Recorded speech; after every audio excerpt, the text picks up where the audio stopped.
Holy shit. Well, thank you for allowing me the opportunity to do this for you all, because it's a big thing for me to share my journey with you guys. I've done it a couple of times, but not in its entirety, not in the way I'm going to share it today, so thank you very much for being here and allowing me to do it.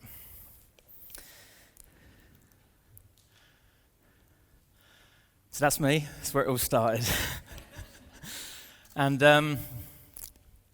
growing up, I've always had these mixture of voices in my head. You can probably all identify with them. You know, two lots of voices. One that cheers you on and tells you you're more than what you give yourself credit for. But at the same time, I also had the voices that told me I wasn't good enough. I was never going to amount to anything. I was going to fail. I was bad. I was unlovable. And the older I got, the more these voices progressed in my mind and took me to places I didn't want to go and allowed me to become the person that I didn't want to be. And this started from a young age. So my dad was an alcoholic. He would put me down a lot. He would literally shout and scream in my face and call me a buffoon and tell me literally the words, "You will never amount to anything." It was very difficult to believe anything else other than that when it's directly what you're being told. And I always thought it was my fault. So every time we had an argument, I'd run to my room, I'd punch myself in the head. I didn't realize why, because I was angry with myself. I was angry with myself for being so bad. And that's where these voices, these limiting beliefs, these stories we tell ourselves start to form. And then, growing up a little bit, I wanted to be significant. I wanted to feel significant. I wanted to feel loved. I wanted attention. And I went out seeking attention. At 8 years old, I decided I wanted to be famous. That was my goal. I just want to be famous. What for? I didn't care. I did acting, I did singing, I did dancing, I did anything I could to be seen and heard. And on the stage, that's where I felt it. And I just felt like I'd found that vehicle that I needed to sort of make me feel like something that people would want to be involved with, you know. And then one of the guys at the stage school invited me back to his house at the age of 11 years old and sexually abused me. And at the stage school, invited me back to his house at the age of 11 years old and sexually abused me. And straight away from there on, that was the end of any acting, singing and dancing for me. And then I grew up, it's me with the Burberry scarf there, and still had this real need for attention and significance, and I found it in the parks, misbehaving with the wrong sorts of crowd. You know, you try different things, you want love and stuff from your family, you don't get it, you go and seek it from fame. This is my story. I didn't get it, so you look anywhere you can for this need to feel significant. And I just wanted attention, good or bad, it didn't bother me as long as I was seen. So I would get involved with the police. 13 years old, I was being arrested. 14 years old, I had an ASBO, which is an antisocial behaviour order, if you haven't heard of that. And by 15, I was expelled from school. And at this point, I was smoking cannabis, I was drinking, and because it was very normal in my family, I was drinking regularly, almost daily at the age of 16 years old, not really realising that wasn't normal. Now, this isn't actually me, this is my little brother. So I got my brother involved with this lifestyle as well, and my family decided to make a decision to ring fence me from the family. That was the words they used. They said, "You're damaging too much of the family. Your little brother's going down the wrong path. You're the reason why me and your mum," my dad was saying, "You're the reason why me and your mum are not getting on, and we're gonna ring fence you now." And then I just started, living in my house, but I didn't speak to my family for years. I just would come in, there'd be no dinner, I'd just go up to my room, and that was that. So that was the first real experience I ever had with rejection, and it stayed with me for a long time. And then, this is me with blonde highlights, this was my first love at 17 years old. And when I met this girl, it felt like everything I was looking for, my whole life I'd been given. Like I got that attention, the love, the significance, and it was what I was looking for the whole time. And I fell head over heels in love with her. And I was with her for a year, and at that time, that felt like 20 years at 17 years old. And she would also invite me around to her house. I'd sit in front of the TV with her family. We'd watch TV and things like that. And that was just, that was unusual for me, and that felt really nice. And things sort of felt like I thought they should feel at that point. And then, unfortunately, my drinking was progressing at this point. It was still sort of binge drinking, but I was becoming a bit argumentative, a bit aggressive. And during an argument, she just looked at me square in the eyes and just said, "Well, you know what? I cheated on you." And that's quite a normal part of people's lives, to go through this uncomfortable relationships in the early stages of their life. But for me, when that happened, it literally felt like my world had been ripped apart. Like I felt like I'd lost everything, because I'd felt the rejection from my family growing up, and then almost getting it, and then having it taken away. It just confirmed those beliefs that actually I am unlovable, I am bad, I am never going to amount to anything. What's the point in even trying in the first place? And I felt an overwhelming sense of loss when that happened. And I picked up a knife and I slit both sides of my throat. And there's scars there today. And I was losing a lot of blood. I was refusing to have any treatment. Paramedics were saying, you're going to die. I said, just leave me, I just want to die. It felt that painful. And I was actually sectioned under the Mental Health Act. And that was the first brushing with mental health that I had. After that, I completely went off the rails. That was me. It was like, I've got nothing to lose now. I've got nothing. I'm not bad. I'm no good. And, my life spiraled out of control. At 18 years old, I found the nightclubs. And up until this point, my dad had been hitting me. And I never, ever had the courage to fight back. I would always look up at him and think, I could never, ever hit you back because I love you. And if you're hitting me, that must mean that you don't love me. So I just felt powerless my whole life. And even I got jumped a couple of times in school, and I just couldn't fight back ever. But then come 18 years old, had the alcohol in me, I was in the nightclub, and I saw a guy that had attacked me previously, and I just punched him in the face. And as soon as I did that, I felt powerful. I felt like I'd been given that little bit of significance that I've been looking for my whole life. And in all honesty, after that, my life just took another spiral into the wrong direction, and I started taking more drink, using cocaine, and fighting all the time, to the point where within a few months, by the age of 18 years old, I was in a young offenders institution. And this is probably the worst thing they could have done to me, because I was 18 years old, I was in a double ACAT prison in Wood Hill, which was full of murderers, gangland members. And not that it wasn't a nice place to be, but not particularly, that wasn't why it was the worst place to be. But when I came out, I'd been handed the worst punishment society had to offer, and I'd gone through it. So there was no longer any fear. And also I'd been around all these people that were doing serious crimes, and mine didn't seem that bad in comparison. So after that, things got very, very bad. I started selling drugs, I started getting involved with the wrong people, I started fighting all the time, a lot, very, very violent crimes. And at 20 years old, I was looking at an 8-year prison sentence for GBH, 2 ABH, and a fray. And I won't go into explain what those are, but they're violent crimes. So it gets worse. So I was sitting in probation, and it was like, you're going bound to prison for 8 years. Like, you just sort of committed a very lot of serious violent crimes. And I was just completely blasé about it. Like, I didn't care, because of all the pain that I'd experienced from my past. I'd completely shut off all of my emotions in order to cope. So I just didn't feel anything. And I genuinely didn't care about my future, what was going to happen to my life, or the people that I'd hurt. And I was sent for a psychiatric assessment, and I was diagnosed with an antisocial personality disorder. So I Googled this, and I realised I'd been branded a psychopath. That's what antisocial personality disorder is, which confirmed my beliefs again that actually I am bad. Yeah, I am bad, and I must have been I'm unlovable, and it just confirms all these stories in my head, and then it becomes a self-fulfilling prophecy of fulfilling that identity. Things were difficult. This is Raymond Taylor, which gives some explanation to the name Lewis Raymond Taylor. This is my dad. During all of this that was going on, my dad got cancer. He was a big guy, doesn't look massively big there, but 6 foot, big sort of 17, 18 stone guy. Within about 4 or 5 months, he turned into this tiny, shriveled up little old man, completely went all grey, and just turned into this withering man. And then he was sick blood one night. We went to visit him the next day. And when I walked in to visit him, I realised he was already dead. And actually the doctors or whatever failed to tell me that. So I actually walked in and witnessed that, and that just obviously fucked my head up even more.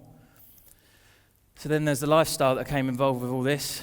Drink, drugs, and the drink and drugs got really bad at this point. I was taking cocaine 4 days a week, without eating, without sleeping. I was drinking all the time, and things were just, that with the violence and everything else and the lifestyle that goes with it. It wasn't doing me any favours, and then this is what it led to. So as you can see, some serious injuries. When I'm talking about self-sabotage, this is what I mean. I genuinely didn't care whether I lived or died. And I'm not saying this to sort of tell you war stories, but I would jump in the middle of groups of 6 or 7 people, just swinging punches, just hoping I'd probably get hit back. Like this is the sort of thing. I've had my jaw broken in 2 places. I've had my teeth knocked out. I've been slashed in the back with a knife. I've had so many overdoses. I've also had epileptic seizures as a result of the alcohol abuse. And as you can see, not very healthy. And here's some more, just to show you that they were at a couple of occasions. This was an ongoing thing for me, constantly just going out and sabotaging every single thing in my life. I pushed it too far once when I had a fight and actually tore my gullet. And when I tore my gullet, I contracted surgical emphysema, and air started to go in around my lungs and my heart, and it was pressuring on my heart, and they said that they was going to have to operate on me or I was going to die. And they made me sign these forms saying there's a 50% chance of mortality during this operation. You've got to call your family and say your goodbyes. So they turned up, and I didn't actually care. Look, that's me. That is me when they told me that information. You're going to die, Lewis, potentially. Yeah? I obviously wasn't as happy as I was making out, but that's the sort of mentality I had to it. And when I went for that operation, they put a camera, so they put me to sleep, they put a camera down my throat. Well, I woke up from the operation, and I had all the doctors around me, and they said, you had us all excited. I said, when we put the camera down your throat to do the operation, the tear in my gullet, there was a little nick that was letting air in, had closed. So actually, I didn't even need the operation, but I went under the operation thinking that was what was going to happen. And within a couple of weeks, I made a full recovery, and I left. And then I realised there's more to life. Maybe I could travel the world. Unfortunately, ended up in Ayia Napa and Magaluf, and things went even worse. But I did a couple of seasons abroad, but then my behaviour got even worse. I was drinking every day now, fully justifiable. In the UK, you can't really get away with a lot of the stuff you can abroad, but over abroad, it's like, that's what they do. So it just let me play into that lifestyle even more. And this is just some of the teeth knocking out incidents I've had. And that was me in the middle there when I just stopped eating. When I was drinking so much, I just literally stopped eating. And that was me looking like an actual corpse there. So as you can see, things got really bad. I left behind a trail of devastation. I had to leave countries regular basis because locals wanted to kill me. And that's the genuine truth. And then went back to the mental health place. This time I took myself there and I was like, look, this needs to stop. Something's seriously wrong with me. I can't keep on doing this. And I would go through these periods of sort of up and down because I was sort of manic behaviour, but yet then I was just sort of feeling flat. So I went to them and I was showing all the symptoms of bipolar. So I got diagnosed with bipolar type 2, and I was prescribed these antipsychotic medication, and I took those and they made me have fits again, so I stopped taking them. And so before I come on to that, so I tried to get my life back together, and I got a job. Within 3 days of having that job, I got sacked for having a fight at a work do. Like I was getting to the point now where I couldn't control myself at all. Like I was completely and utterly powerless over my actions, my behavior, my addiction, the thoughts that were in my mind. And it was just, I was so lucky that I hadn't have died at this point. When I was here, my ex-girlfriend actually came out on holiday where I was, spoke to my friend, and my friend said to her, without me knowing, I found about this after, he said, before you go home, make sure you say goodbye to Lewis because he's not coming home.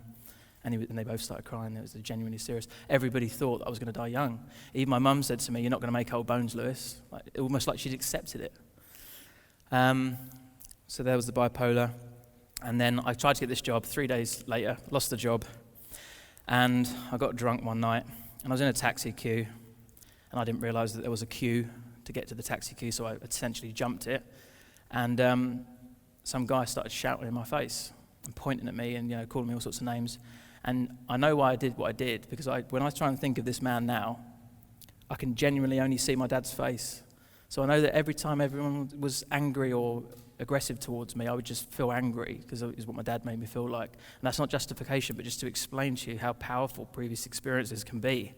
I still to this day don't know what the man looked like, what I'm about to tell you. But all I can see is my dad's face in my mind.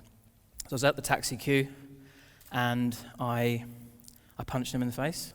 Unfortunately, he fell face down, and I just looked at him and saw a slow, dark stream of blood come out of his head, and I genuinely thought that I'd killed him. So I put my coat over him, and I waited for the police to arrive, and I put my hands up, and I said it was me. And he'd suffered a brain hemorrhage.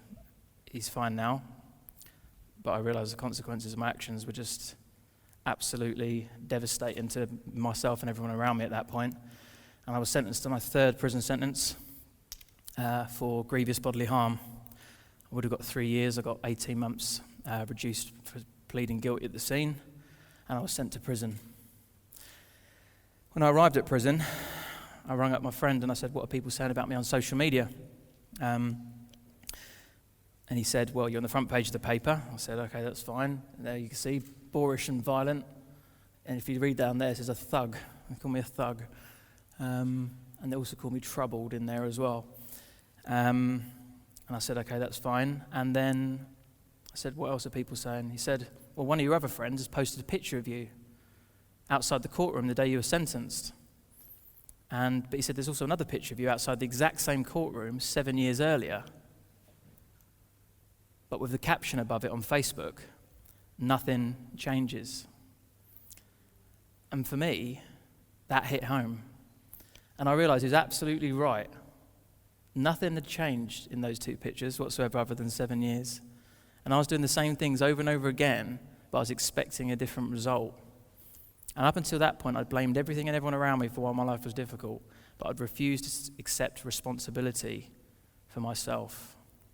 And I realised, as obvious as this sounds to everybody in here, if I wanted my life to change, I had to change myself.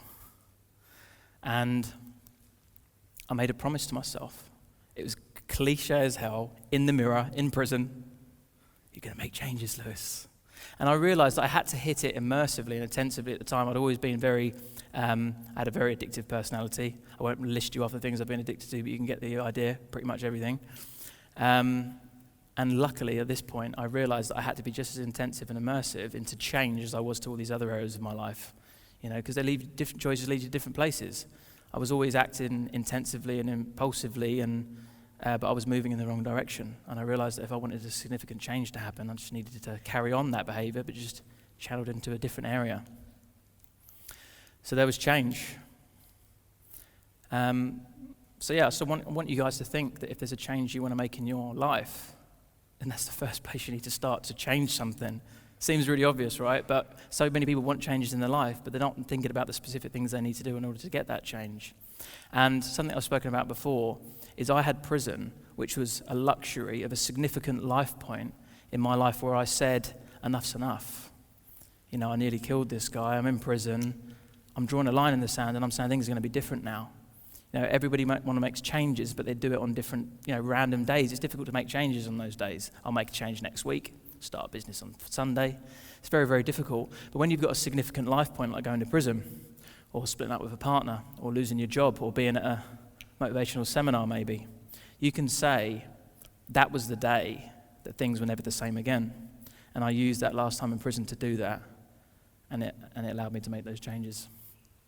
So I started to do something different. I started to read, started to get into routine. I started to go into this rehabilitation of addicted prisoners trust program in prison, which was starting basic. How are you feeling, Lewis? I don't know. And it literally would be in a group circle and be like that. How are you feeling? I'm all right. Next person. I'm all right. Next person. Hungry. And that was it, because we didn't understand the way we felt. So yeah, we had to start doing these things that made us feel uncomfortable. I didn't want to talk about feelings. I didn't want to talk about how I felt or thought. And it was difficult. I also moved into the education department, and I was expelled from school at 15. I hadn't done any education in 10 years. But I knew that if I wanted to make changes, I had to hit it from all angles. Sometimes you want to make changes, you can't just change a couple of things and hope for the best. We have to be hitting it immersively and intensively from all these different angles before we start to notice these positive effects in our life. So that's it, move. So I want you guys to think, if you want to make a change, how do you need to move out of your comfort zone? What is it you need to do differently? Because, again, people are waiting for changes to fall on their lap. They hope, wish, pray that things might be different next time. And that's what I did over and over again. But it didn't work until I did something different. And I moved out my comfort zone. So just think about maybe what you need to move towards in order to get a different outcome. So I went to the prison education department, and at first, I was really resistant. They gave me a bit of work, I'd screw it up and say, I'm not doing this shit, even though I was the one that signed up for it. And I didn't realize what was going on for me. I was just reacting. That's what I'd always done, reacted. And Susie, it's not actually her, in all honesty, but it looks very much like her. Susie, she sat down next to me, and she just said, "What's the matter?" And I don't think anyone had actually asked me that before. And I just blurted out, "I just don't understand." And from a conversation with her, I realized that I was just very, very fearful of feeling stupid. But being told I was a buffoon and bad and unlovable, or thinking these things, I started to feel very scared of putting myself out there for this to be revealed at any moment. I thought, anyone's just going to find out I'm stupid, and then I'm going to be treated in the way that I've been treated before. And with a bit of support from Susie, I passed my basic maths and English level 1 and 2 functional skills, which are the equivalent of about a 10-year-old. But to me, that was like a significant achievement. And I just flippantly asked her one day, I just said, "Susie, do you ever think I could go to university?" And I would just never forget the certainty, the clarity, the conviction when she just looked at me straight in the eyes and just said, "Of course you can." And that's all I needed. That's all I needed. And I had a goal from there. I want to go to university. It's belief. From getting a little bit of results in my life, very, very small, and having the belief, ideally it would have been better to come from myself, but sometimes we're unable to give ourselves that belief. From somebody else was enough for me to start to seek more from myself. So I want you to identify what thing that you need to believe in yourself, and also be aware of how powerful it is to believe in somebody else. Because you're never going to achieve something if you don't think it's possible. It's a waste of your time. Why are you going to put in loads of actionable steps if it's not going to lead to the outcome you're looking for? So unless you believe it's possible, you're not going to be prepared to do the relevant action that's necessary to make it happen. So belief's very, very important. What is it you need to build belief in you? And also, what other belief could you give to others? So I found myself a motive, and that was to go to university. For me, that was going to prove I wasn't stupid. It was going to allow me to go into a different environment. It was going to allow me to make changes. It was going to allow me to do something different. It was going to challenge me. I was going to grow. It was going to lead to a job. We know about jobs aren't ideal, but I didn't know that at the time. And that was it. I found a motive. So that's a very, very important part of my journey. We have to have a why, a mission, a reason. We can't just make changes for the sake of it. We have to have a real strong desire to change these because of a certain reason. So I'd like you to think about what your motive is for growing your business, for developing yourself, for making these changes. What are they? What is it? Is it to support a better lifestyle for your family? Is it to have the freedom, the luxury of traveling? What is that real motive? And really highlight all those reasons to yourself. Get below the surface. Money and all that sort of stuff's great, but there's a real reason why. There's a stronger drive, and for me it was to prove I wasn't stupid. That was really strong for me, and I felt it. If you can feel it, it will drive you forward. So really identify what that motive is. During one of these maths and English tests that I did, it scared the life out of me when I actually saw the exam paper, because it's proof, isn't it? Proof that I'm going to find out if I'm stupid or not here. And one time, the stress got the better of me. I was in the early stages of my journey at this point, and I punched a wall in prison. And, I know in films and stuff, they have like a hospital in the prison, but that doesn't actually happen. So they took me in a taxi with 2 prison officers to the hospital. And on the way there, I drove past where I'm from. And I'd been in prison for nearly a year at this point. I'd made such changes in my life. But as soon as I literally just saw my environment, I felt everything just go straight back where I was. All that old thinking was there. And I felt like I was ready to make the same mistakes all over again, just like that. So when you're making changes, it's difficult. There's so much resistance taking you back. And you've got to constantly make sure you're taking those steps forward. And even when you think you're done, you're not. It's an ongoing process. I'd made bigger changes than I'd ever done in my whole life while I was in that prison. And I could have said, do you know what? I'm going to finish my sentence and I'm going to go off and live my life. But I realized that I was just getting started. So I filled out some forms, did some interviews, and applied for a 6 months fully intensive rehabilitation treatment centre. And a drug worker picked me up from the gates when I was released and took me straight from there, straight down to Portsmouth by the south coast. I'm originally from just outside London. And didn't even give me the opportunity to have a couple hours out, straight there. That's what I wanted. I was like, I need you to get me there and take me straight there. Because I knew how important it was to keep on moving forward. So this is it, obstacles. The obstacles for me were the limiting beliefs I held. The past behaviors and environment and the attitudes that I had were very ingrained. Everybody wants to move forward, but everyone's prepared to untie their feet before they do it. And with me, I knew how powerful these obstacles were. So I'd like you to think about what your obstacles are. Whether or not they're mentally, maybe it's the lack of self-confidence, maybe it's the belief in yourself, whatever that is, or maybe it's some sort of physical obstacle. Maybe it's a lack of education, maybe it's an environment, maybe it's a financial thing. We have to be very aware of what these obstacles were. For me, I knew it was going back to old behaviors. That was going to stop me from going to university.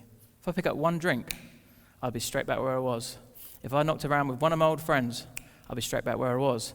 So I was aware of these obstacles and was prepared to put anything in my way, remove everything out of my way to ensure that I got where I needed to be.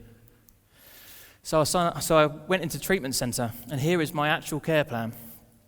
Alcoholic dependency, narcotic dependency, anger issues, bereavement, dual diagnosis with a personality disorder, attachment issues, childhood emotional neglect, emotional and physical abuse, rejection and abandonment, and self-neglect.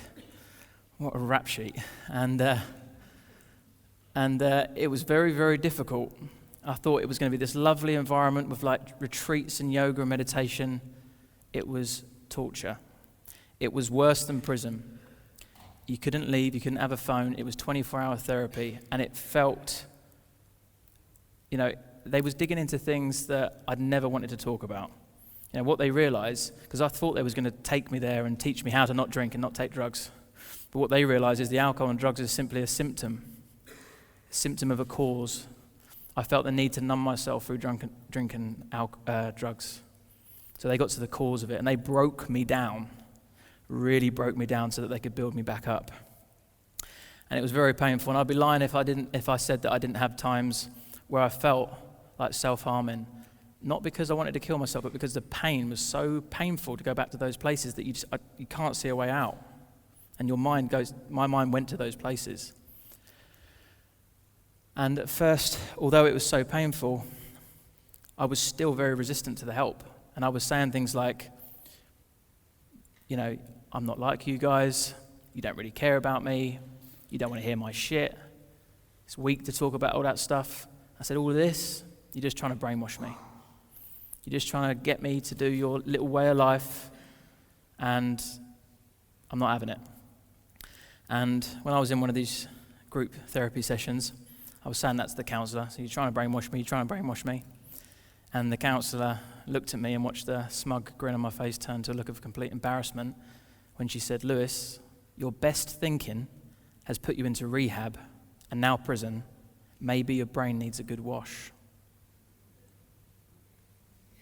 I thought, she's right. My way didn't work. No matter how much I told myself that I knew what was best, It didn't work. My way of thinking was fucking my life up. And I realized if I kept on doing what I thought, my life was going to keep on getting fucked up. And I realized I had to do something different.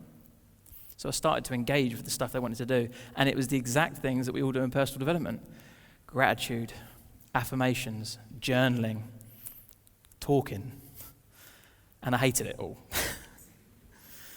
But I started to feel the benefit of it.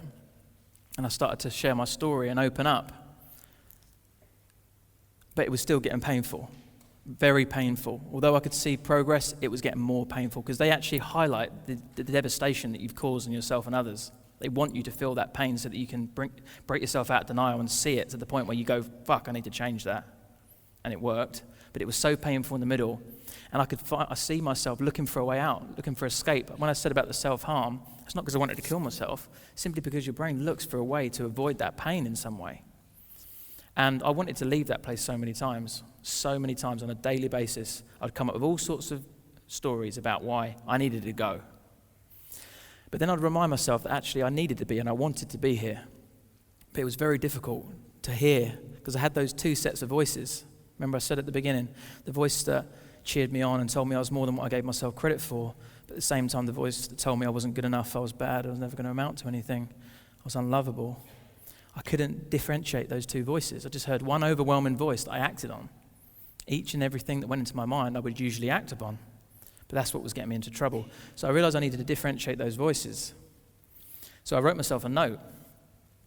And I literally said, "Dear Lewis, you are doing the right thing.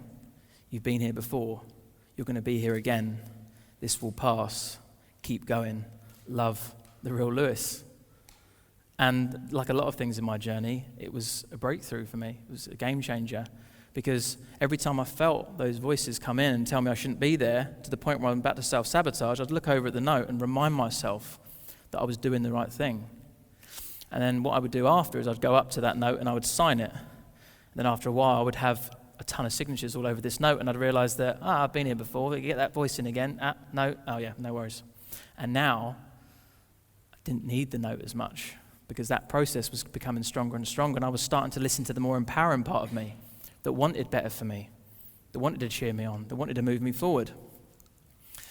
But I still had some work to do, and I wasn't letting anybody in. I wasn't sharing what was going on. I was not sharing about any of the things that I've spoken to you about today. I didn't even acknowledge them to myself, let alone other people.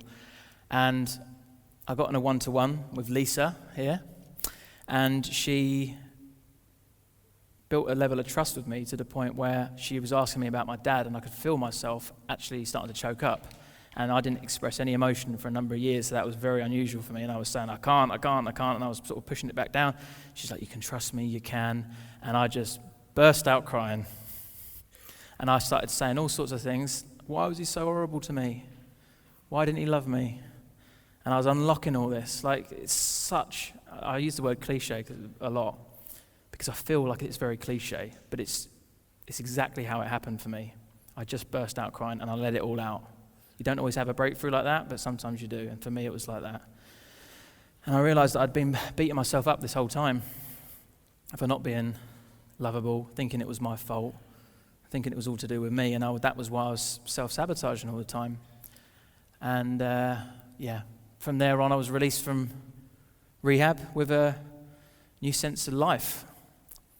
I want more. I wanted to go to university, so I started off right at the basics, and I did Alcoholics Anonymous and Narcotics Anonymous meeting. This is Ben. Ben's here, that's somewhere in the audience. Hey. And I went to drug and alcohol meetings every single day for months, because I wasn't going to risk moving back where I was from. I was going to ensure that I did everything, absolutely everything. I read so many books. I was doing it. I moved away from my friends and family. I started living a completely different life, doing anything I could to ensure I kept on moving forward. I started volunteering for homelessness and substance misuse charities, and started to try and contribute and feel like a good person, because this was one of my big problems. I felt bad, always felt bad. Felt bad, then done bad things, confirmed it. Mental health, I just felt like an awful person a lot of the time, so I had to try and combat that in some way. And then I had my goal to go to university, so I had to go to college, which was an access course. to get me into the university. And at first, you know, I was a bit out of my depth. I didn't know how to critically analyse, how to write an essay. Hadn't been to education in 10 years. I didn't know any of that stuff, but I really, really wanted to learn how.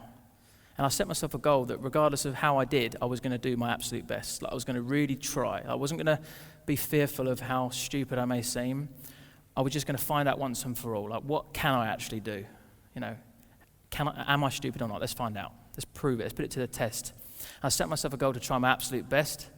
And I left college with the highest marks in the entire college and won an award because I actually got 100%, got distinction in every module and every subject, and even came in and did a talk to them about how I was able to do it. So, not bad for someone. It's not the end yet, but good.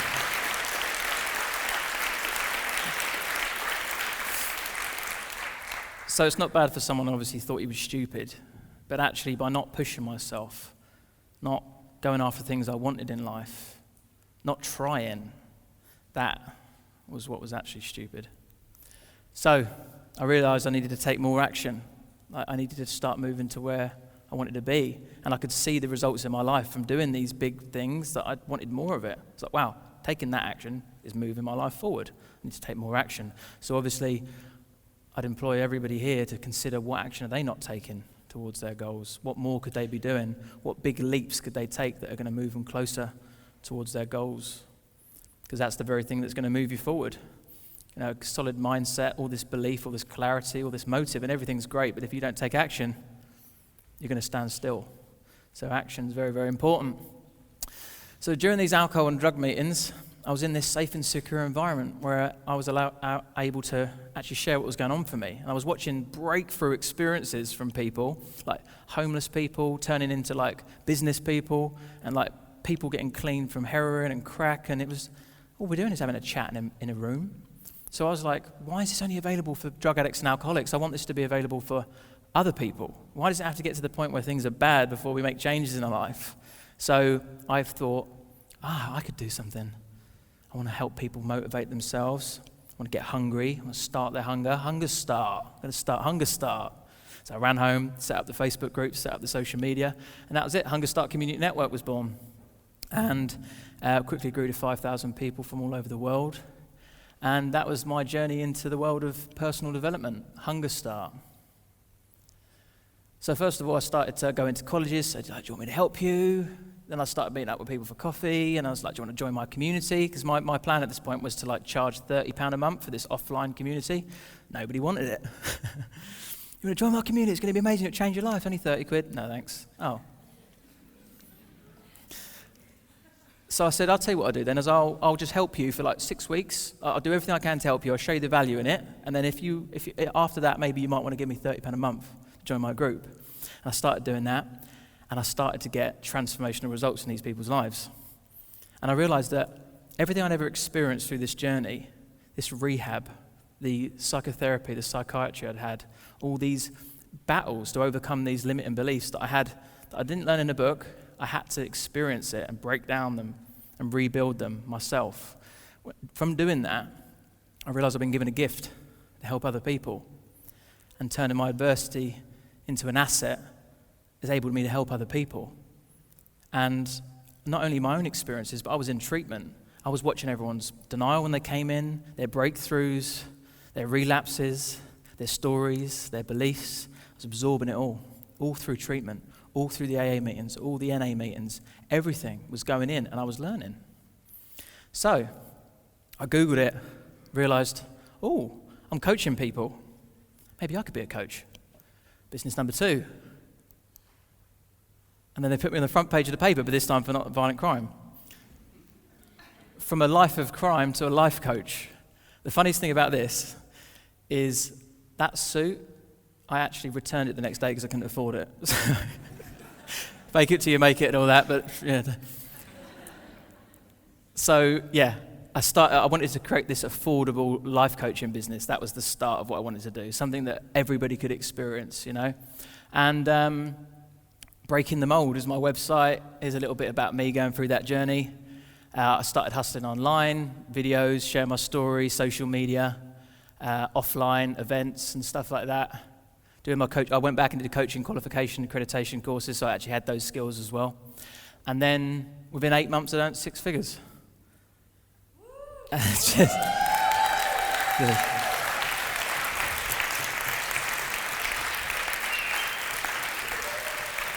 not quite the 6 figures Lisa's earning, but just about on the mark. And I went and did a couple of talks in schools, and I've become a fully booked international coach, coaching clients from all over the world via online. And then I realized that I wanted some freedom.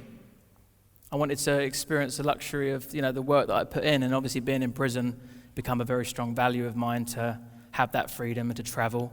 So like a lot of the guys do in entrepreneurship, and a lot of guys here did the traveling piece, went around Thailand, Singapore, Cambodia, Malaysia, I think one more, can't remember it. And that was Indonesia. Yeah, did I say Indonesia? Yeah, so it was Indonesia. So yeah, I did 3 months there, also doing the coaching online. Then I came back, and this is my prison card progression, which is quite crazy. So I went from prison to like college, to like a library member, to a university card. But I got to university and I realised that I had a choice to make. Do I listen to this stuff in university, which actually wasn't as profound as I thought it was going to be? Always put it on a massive pedestal. I got there and I thought, is this it? Oh. And I was getting like 90% in the tests and stuff that I was doing, and I thought, yeah, this is pretty normal stuff, but it's quite outdated. And the online world's moving quickly, but yet the marketing information that you're learning. I was actually studying business management and entrepreneurship, and there are degrees for entrepreneurship, but it was outdated, and it was being taught by people that didn't have businesses. So I decided, and that's true, it was. So I decided I was going to leave. I was going to jump all in. And this just leads me on to the next point, the final stages of hunger, which is, if you knew me yesterday, you don't know me anymore, because I grow daily, because this isn't just a one thing. You don't just change and move forward and then that's it. Like, it's an ongoing thing. And at this point in university, when I realized that I had a decision to make, that was a big thing for me to go to university. So if I was going to not take that option and I was going to choose something else, then I needed to make sure that I was really pushing hard and making the most of this decision. And so I decided to push even harder than I had done before. So if you guys are getting results in your life right now, what do you need to do to level up?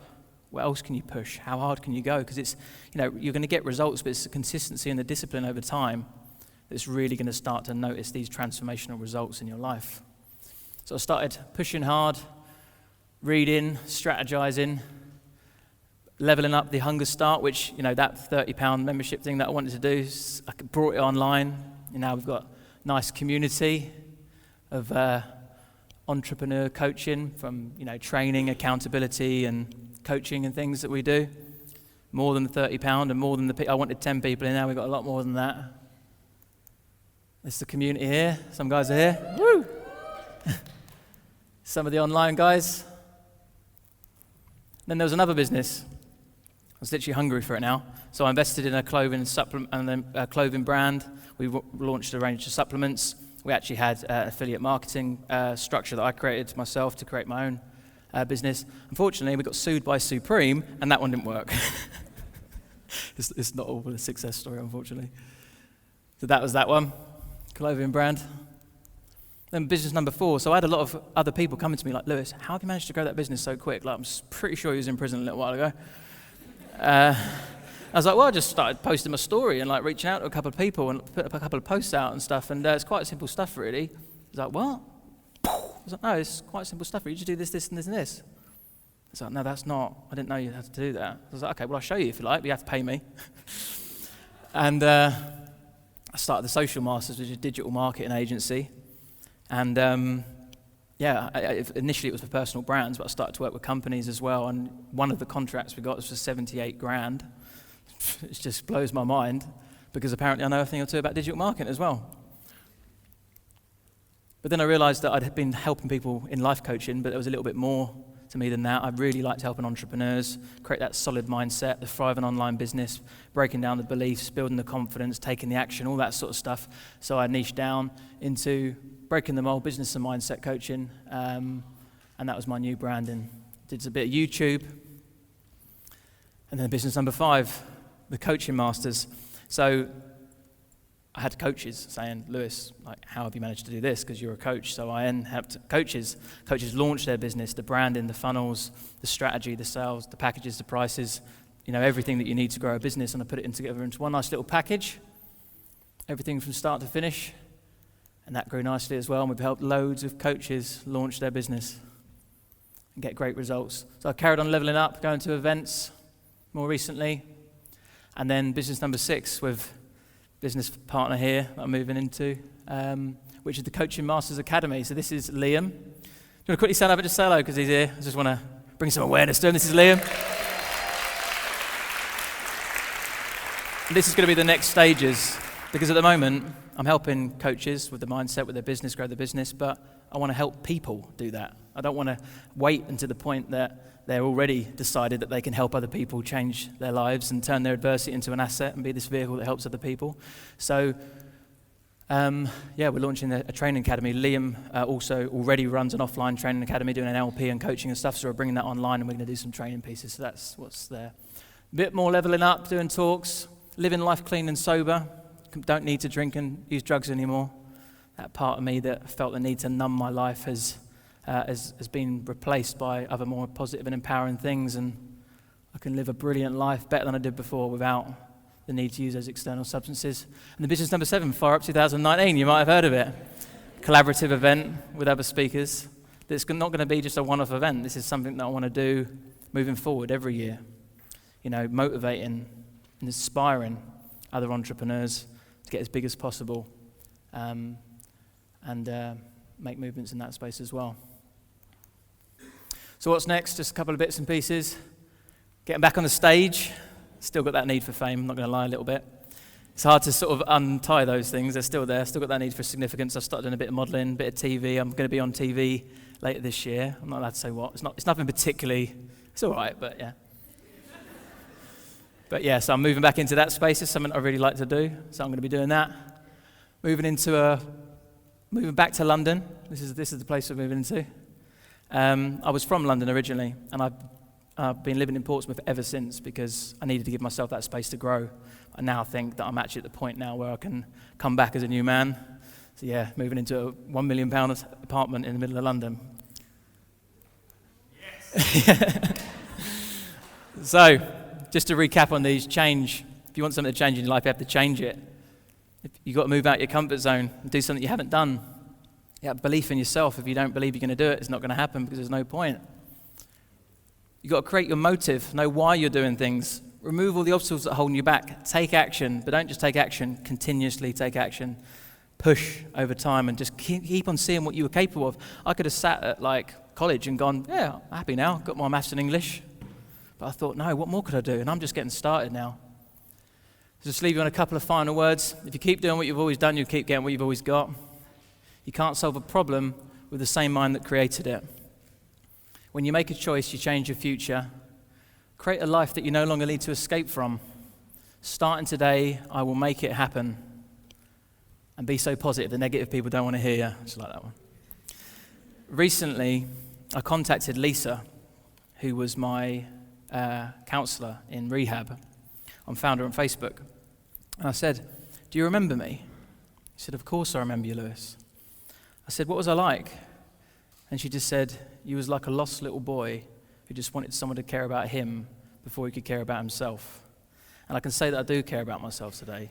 I care about myself to the point where I'm prepared to do whatever it takes to create a life that I deserved all along. And I want you guys to know that you deserve that life as well. What really hit home for me, how I was able to go full circle, was after I sent that message, I got another message from Lisa. And she asked me if I'd help her grow her business. Life can be funny sometimes. You will help people, and people will help you. And that's the way the world goes round. You will help people, and people will help you. And that's the way the world goes round. I can honestly say I don't recognize my life. I can honestly say I don't recognize the person I once was. I always wanted to change my behavior, but I never in a million years thought I'd better change myself as the person that I was. And never in a million years I think I'll be the kind of person to help other people and to change the world in my own little way. When I think back to my friend who posted those 2 pictures, nothing changes, I smile because I think how wrong he was. Change is possible, and it unlocks the freedom to be able to be, do, and have absolutely anything you want. Remember those mental health diagnoses I was given in the past? I've now been told I don't display a single symptom of mental illness, so whether I cured them, a miracle occurred, or I've had them in the first place, I don't know. But what I do know is they don't affect me or my life anymore, and that's all that matters. I used to hear voices that told me I wasn't good enough, and that I was bad and unlovable. But actually, I'm not bad. I am enough. And I guess I'm kind of lovable too. So if you think you can make these huge changes, how long do you think this took from start to finish? From prison, released November the 23rd, which is ironic, 2015 to today, the time difference is 3 years and 4 months. From the day I left prison to the day I stand in front of you lovely people on this stage.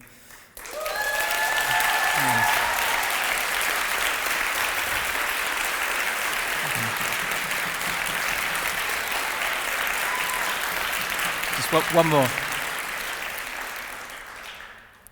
So I've got a very simple question to ask you. What do you think you could do in the next 3 years and 4 months?